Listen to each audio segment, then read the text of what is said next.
தசரதனுக்கு கெட்ட சொப்னம் வந்துதான்.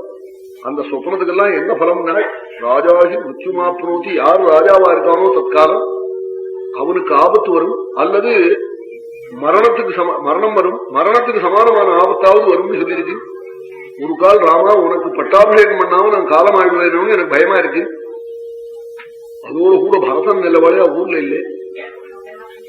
பரதன் நல்லவன் தான், ஆனாலும் கிந்து சித்தம் மனுஷியான அனித்யமிதிமே மதி, மனுஷ சித்தம் அனித்யம்ங்கிறாள். இதான் தசரதன் வயசான கோளாறு. பரதன் இருந்தா பட்டாபிஷேகம் ஆயிருக்கும். மகாபக்தன் பரதன், அவனை கூட தப்பா நினைக்கிறார்.